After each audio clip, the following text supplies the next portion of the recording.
বাংলাদেশ ছাত্রলীগকে অনতিবিলম্বে এই সপ্তাহের মধ্যে একটি সন্ত্রাসী সংগঠন ঘোষণা করে বেআইনি ঘোষণা করতে হবে, নিষিদ্ধ করতে হবে। এই সরকারকে আমরা 7 দিনের আলটিমেটাম দিচ্ছি। 7 দিনের মধ্যে ছাত্রলীগকে সন্ত্রাসী সংগঠন করে নিষিদ্ধ ঘোষণা করতে হবে, অন্যথায় আমি সাংবাদিক সমাজকে মাঠের সাথে নিয়ে আমরা রাজপথে আন্দোলন শুরু করব এই অ্যাকশন নেওয়ার জন্য। যমুনা সেতুকে শহীদ আবু সাইদ সেতু নামকরণ করতে হবে। বঙ্গবন্ধু অ্যাভিনিউকে আমাদের পাশে শহীদ আবরার অ্যাভিনিউ নামকরণ করতে হবে। আমি 7টা দাবি আজকের জন্য ঠিক করেছি। 7টা দাবি, 7 ডিমান্ডস। 1 নম্বর ডিমান্ড, ছাত্র জনতার বিপ্লবে আহতদের দেশে ও বিদেশে যথাযথ চিকিৎসা এবং পুনর্বাসনের জন্য অনতিবিলম্বে একটি কমিটি গঠন করতে হবে। আমি ইউনূস সরকারকে আমার অভিজ্ঞতা থেকে একটা সাজেশন দিতে চাই। নেয়া না নেয়া ডক্টর ইউনূসের ব্যাপার। এই কমিটিটা 4 জন ব্যক্তির সমন্বয়ে আপনি করেন। 1 নম্বর ব্যক্তি স্বাস্থ্য উপদেষ্টা। কেন? কারণ যারা আহত তারা সবাই কোনো না কোনো হসপিটালে তারা চিকিৎসাধীন আছে। কাজেই স্বাস্থ্য উপদেষ্টার পক্ষে তাদের তালিকা পাওয়া খুব সহজ এবং কার কি সমস্যা এটা জানা সহজ, সুতরাং স্বাস্থ্য উপদেষ্টা। 2 নম্বর অর্থ উপদেষ্টা ডক্টর সালাউদ্দিন, কারণ তাদের দেশে বিদেশে চিকিৎসা এবং পুনর্বাসনের জন্য টাকা লাগবে। সেই টাকার বিষয়টা অর্থ মন্ত্রণালয়কে দেখতে হবে, কাজে কোঅর্ডিনেশনের জন্য অর্থমন্ত্রী লাগবে। স্বাস্থ্য উপদেষ্টা, অর্থ উপদেষ্টা। 3 নম্বর শুনলে আপনারা একটু চমকে উঠবেন, শিল্প এবং গণপূর্ত উপদেষ্টা। তা আপনারা ভাববেন এর সাথে সম্পর্ক কি? মন্ত্রণালয়ের সাথে সম্পর্ক নাই, ব্যক্তির সাথে সম্পর্ক আছে। কারণ ব্যক্তিটি হচ্ছেন আদিলুর রহমান খান। আদিলুর রহমান খান কে?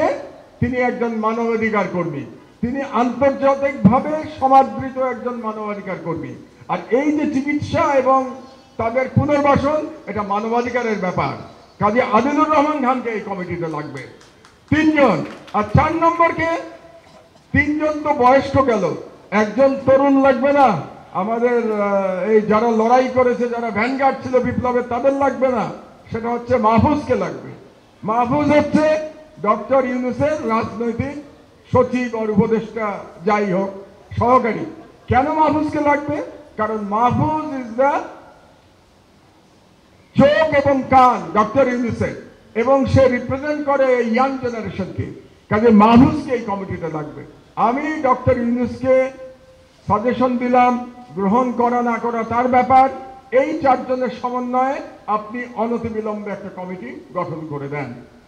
2 নম্বর, বাংলাদেশ ছাত্রলীগকে অনতিবিলম্বে এই সপ্তাহের মধ্যে একটি সন্ত্রাসী সংগঠন ঘোষণা করে বেআইনি ঘোষণা করতে হবে, নিষিদ্ধ করতে হবে। বাংলাদেশে গত 16 বছরে যত সন্ত্রাসী কর্মকাণ্ড ঘটেছে তার জন্য একতরফাভাবে বাংলাদেশ ছাত্রলীগ দায়ী। আর এই যে ছাত্র জনতার বিপ্লবে হাজার হাজার ছেলে মেয়েকে হত্যা করা হয়েছে, আবু সাইদকে হত্যা করা হয়েছে, মুগ্ধকে হত্যা করা হয়েছে, এই হত্যাকারীর মধ্যে পুলিশ ছিল এবং ছাত্রলীগের গুন্ডা বাহিনী ছিল। কাজেই ছাত্রলীগকে আমরা এই অনুষ্ঠান থেকে, আমার দেশ পরিবারের পক্ষ থেকে এবং সাংবাদিক সমাজের পক্ষ থেকে এই সরকারকে আমরা 7 দিনের আলটিমেটাম দিচ্ছি। 7 দিনের মধ্যে ছাত্রলীগকে সন্ত্রাসী সংগঠন করে নিষিদ্ধ ঘোষণা করতে হবে, অন্যথায় আমি সাংবাদিক সমাজকে মাঠের সাথে নিয়ে আমরা রাজপথে আন্দোলন শুরু করব এই অ্যাকশন নেওয়ার জন্য। 3 নম্বর, যমুনা সেতুকে শহীদ আবু সাইদ সেতু নামকরণ করতে হবে, যাতে করে যুগের পর যুগ, শতাব্দীর পর শতাব্দী মানুষ যখন যমুনা ব্রিজ দিয়ে পার হবে তারা শহীদ আবু সাইদকে দেখতে পাবে। আর আবু সাইদের সেই প্রসারিত হাতে তার সেই শাহাদাত গ্রহণ বাংলাদেশের তরুণ সমাজকে শত শত বছর ধরে অনুপ্রাণিত করবে। এই জন্য যমুনা ব্রিজকে অনতিবিলম্বে শহীদ আবু সাইদ সেতু ঘোষণা করতে হবে। 4 নম্বর, 2009 সালের পর থেকে ভারতের সাথে যে সকল চুক্তি সম্পাদন করা হয়েছে সেগুলোর প্রতিটি ধারা উপধারা জনসম্মুখে প্রকাশ করতে হবে। ট্রান্সপারেন্সি দেখাতে হবে, জনগণকে জানতে হবে ভারতের সাথে কি কি চুক্তি হয়েছে আমার। এক। দুই, এটার সেকেন্ড পার্ট হচ্ছে এগুলো পুনর্বিবেচনার জন্য একটা কমিটি গঠন করতে হবে, যেখানে দেশপ্রেমিকরা থাকবে, যেখানে ডক্টর ইফতেখারুজ্জামান এবং ডক্টর দেবপ্রিয়র মতো কোনো ব্যক্তি, ফ্যাসিবাদের কোনো দোসর এবং ভারতীয় হেজেমনির এই দেশীয় কোনো দালাল থাকতে পারবে না। 5 নম্বর দাবি, বঙ্গবন্ধু অ্যাভিনিউকে আমাদের পাশে শহীদ আবরার অ্যাভিনিউ নামকরণ করতে হবে। কারণ আপনাদের বুঝতে হবে, এই ছাত্র জনতার বিপ্লব শুরু হয়েছে শহীদ আবরারের শাহাদাতের মধ্য দিয়ে। এই ছাত্র জনতার ইন্ডিয়ান হেজেমনি বিরোধী বিপ্লব শুরু হয়েছে।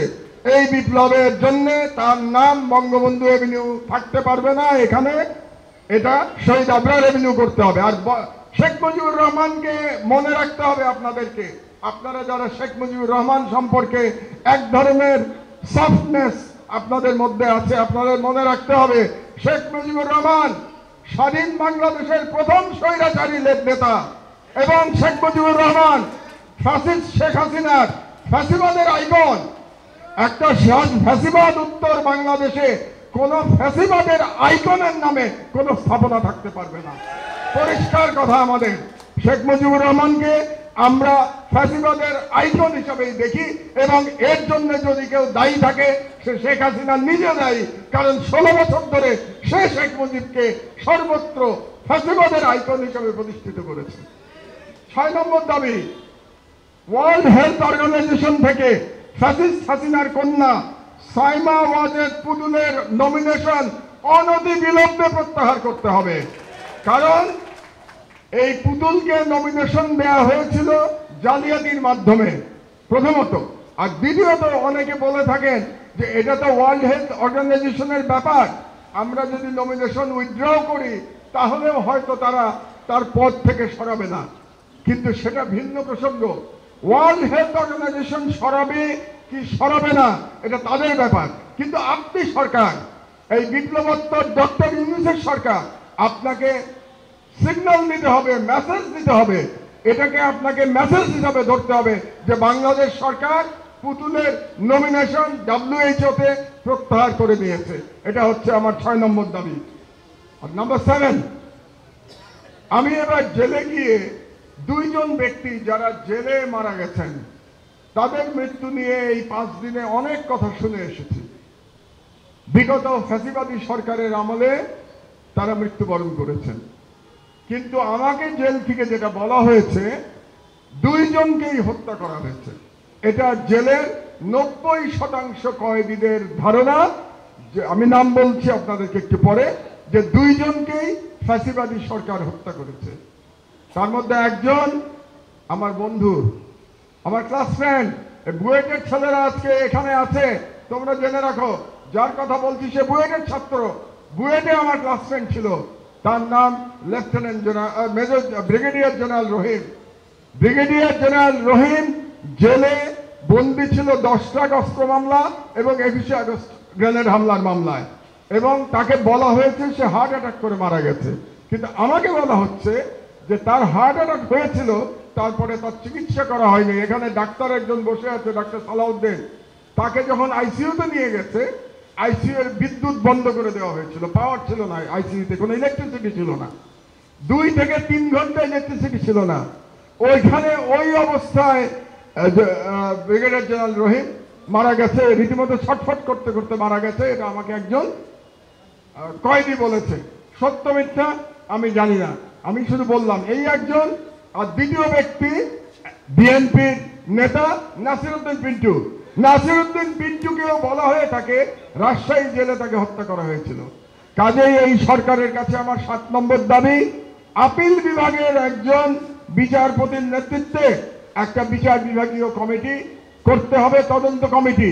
সেই কমিটির দায়িত্ব হবে সমস্ত কাগজপত্র পর্যালোচনা করে ব্রিগেডিয়ার জেনারেল আমার বন্ধু ব্রিগেডিয়ার জেনারেল রহিম এবং আমার ছোট ভাই নাসিরউদ্দিন পিন্টু তাদের মৃত্যুর তদন্ত করা।